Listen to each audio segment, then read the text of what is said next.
The Kasur attack on the 6th of September 1965 was the Indian move that opened the Khem-Karan sector and set the stage for everything that followed at Asal-Uttar.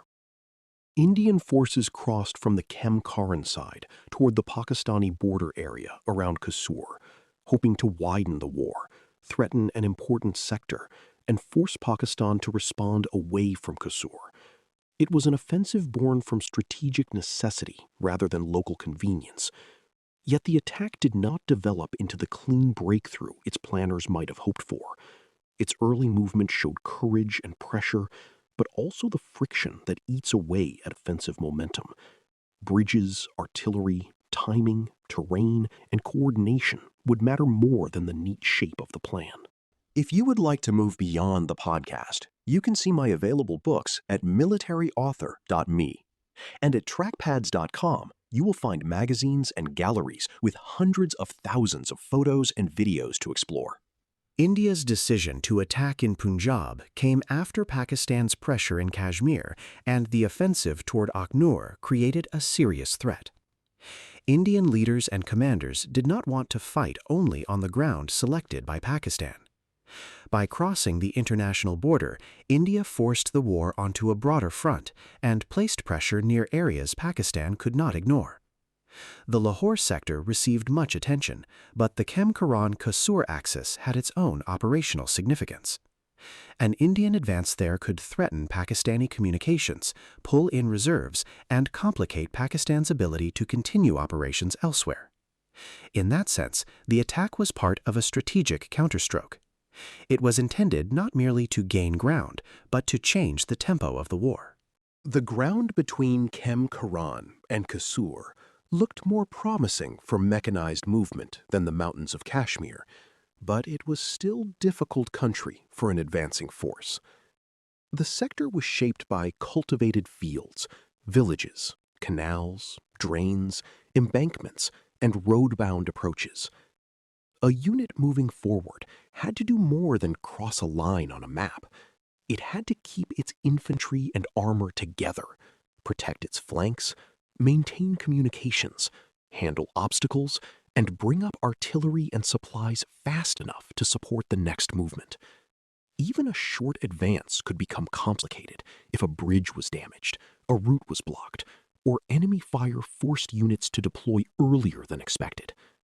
Offensive warfare is not just movement, it is organized movement under resistance.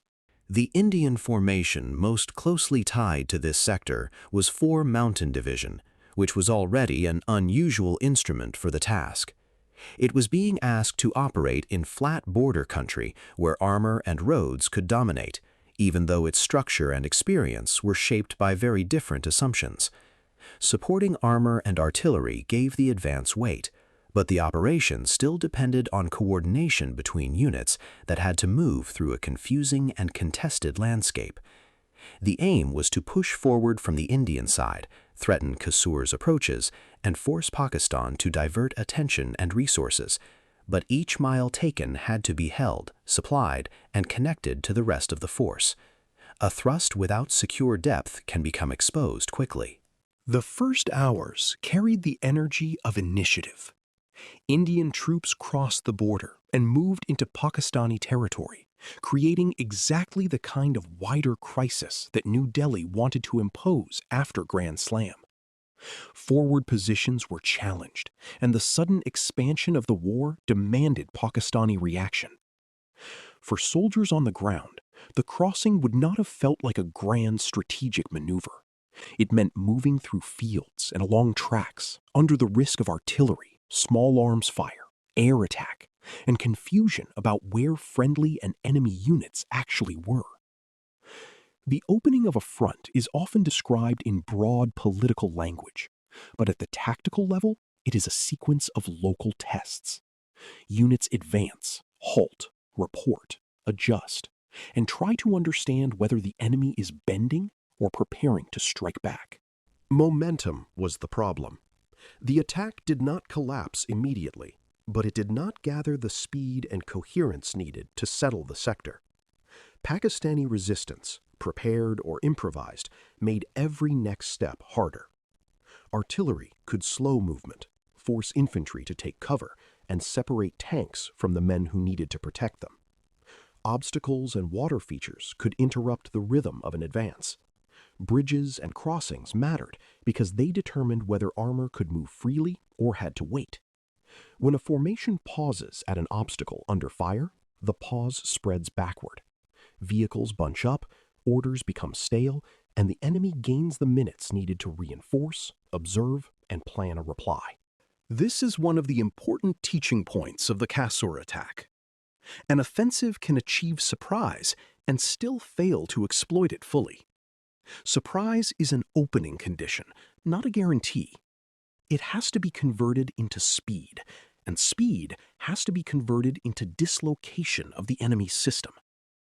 If the attacker reaches a canal but cannot cross it in time, or captures ground but cannot push reserves through, the initial shock fades. By late morning or afternoon, what began as forward motion can become a collection of local problems. This is especially true in armored warfare, where the apparent speed of tanks can hide the slower pace of the whole combined arms column behind them.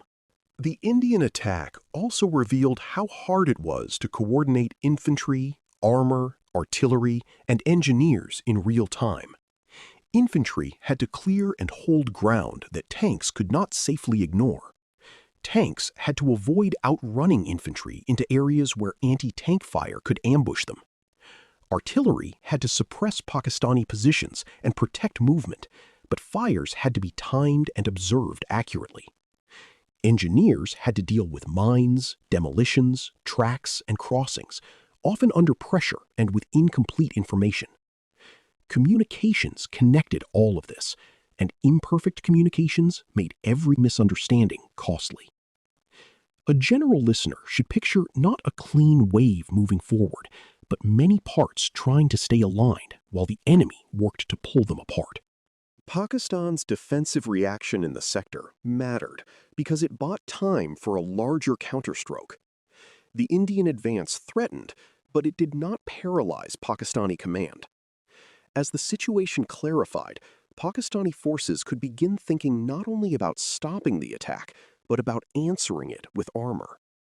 This is the link between the Chasseur attack and the later thrust toward Kemkaran. By pushing forward but not achieving decisive results, Indian forces created a forward and potentially vulnerable situation.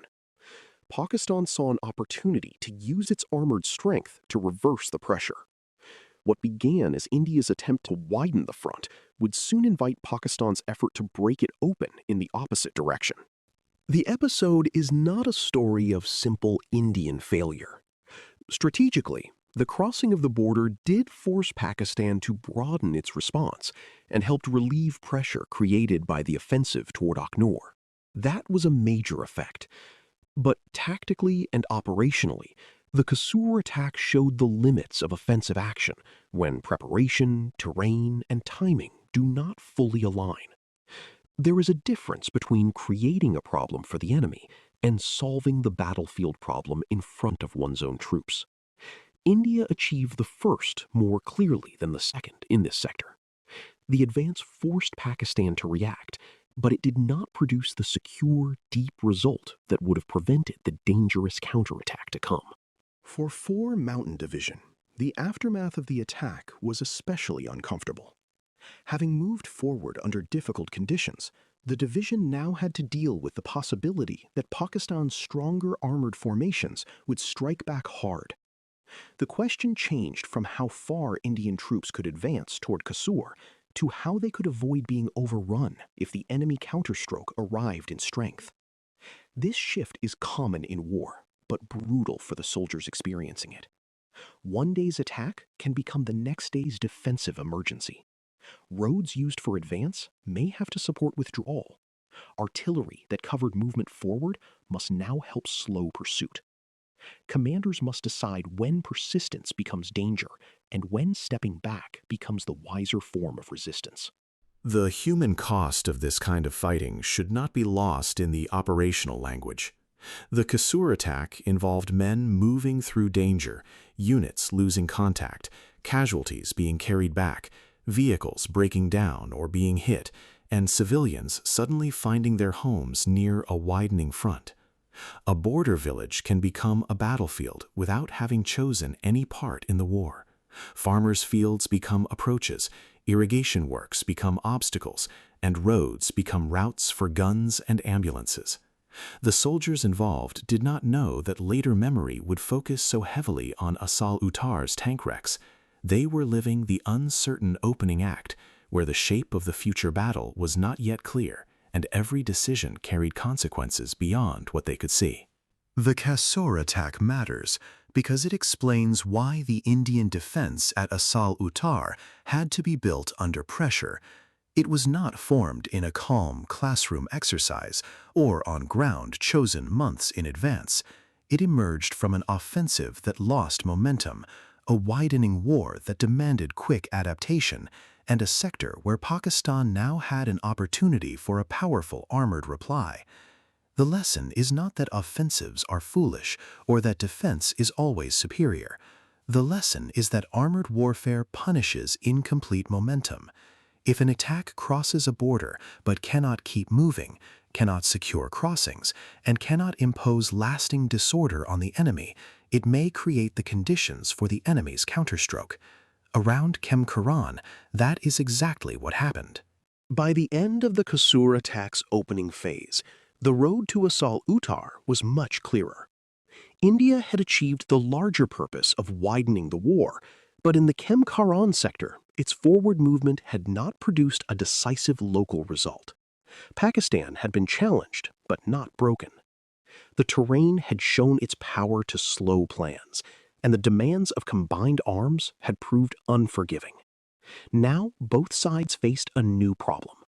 India had to decide how to turn vulnerability into defense, while Pakistan had to decide how to turn armored strength into exploitation. The next step would be the withdrawal to Assal-Uttar, where retreat would become preparation, and the failed momentum of one attack would help shape the trap for another. You've been listening to Famous Tank Battles. These battles were never just about machines.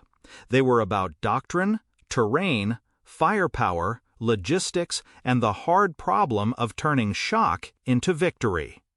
For more military history writing and books, visit militaryauthor.me. And for magazines, podcasts, and a massive archive of military photos and video, visit trackpads.com. Thanks for listening.